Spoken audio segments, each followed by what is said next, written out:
शिकारियों के बिछाए करंट प्रवाहित तार से चिपककर राष्ट्रीय पशु बाघ की हुई थी मौत, किया गया अंतिम संस्कार। छत्तीसगढ़ के सूरजपुर वनमंडल अंतर्गत वन परिक्षेत्र घुई में बाघ की मौत के मामले में वन विभाग को बड़ी कामयाबी मिलती नजर आ रही है। मामले में संदिग्ध एक महिला के साथ 7 लोगों को हिरासत में लेकर पूछताछ हो रही है। महिला बलरामपुर जिले के वाडफनगर ब्लॉक की बताई जा रही है और जिसके घर से बाघ के बाल और नाखून के टुकड़े बरामद हुए हैं। दूसरी तरफ बाघ की मौत का कारण करंट ही बताया जा रहा है, जिसकी पुष्टि पोस्टमार्टम के बाद हुई है। उल्लेखनीय है कि सरगुजा वन विभाग के साथ पूरे छत्तीसगढ़ में उस समय हड़कंप मच गया था जब एक बाघ की मौत की जानकारी सामने आई थी। मौत कुछ दिन पहले हुई थी और जानकारी सोमवार को सामने आई। जानकारी मिलने के बाद छत्तीसगढ़ वन विभाग के साथ मध्य प्रदेश टाइगर रिजर्व के अधिकारी कर्मचारी मौके पर पहुंचे थे और मौत के कारणों का पता लगाने में जुट गए। सोमवार को पोस्टमार्टम नहीं हो सका और आज मंगलवार को विभिन्न जगहों से चिकित्सकों की विशेषज्ञ टीम को बुला लिया गया था। दोपहर में उन्होंने पोस्टमार्टम किया, जिसके बाद यह स्पष्ट हो गया कि मौत करंट लगने से ही हुई है। पोस्टमार्टम के बाद अधिकारियों और चिकित्सकों की उपस्थिति में जंगल में ही बाघ का अंतिम संस्कार किया गया और उसके बाद आरोपितों की तलाश में जांच तेज कर दी गई। सूत्रों से मिली जानकारी के मुताबिक जांच के दौरान घटना स्थल से करीब 2 किलोमीटर दूर ग्राम पंचायत परसडीहा में एक महिला के घर से बाघ के नाखून के टुकड़े और बाल बरामद हुए हैं। वन विभाग की टीम ने संदेह के दायरे में आई उक्त महिला को हिरासत में ले लिया है। हालांकि उक्त महिला बहाने बनाती रही, लेकिन अब उससे गहन पूछताछ की जा रही है। दूसरी तरफ उक्त महिला के साथ अन्य 6 लोगों को भी हिरासत में लिए जाने की खबर है और उनसे भी कड़ाई से पूछताछ की जा रही है। सूत्रों की माने तो वन विभाग आरोपियों के करीब पहुंच गई है।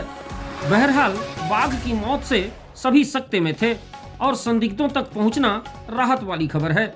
जांच के बाद यह स्पष्ट हो जाएगा कि तरंगित तार बाघ के शिकार के लिए था या जंगली सूअर के लिए, और नाखून दांत निकालने की योजना कैसे बनी, इतना बड़ा अपराध क्यों किया गया।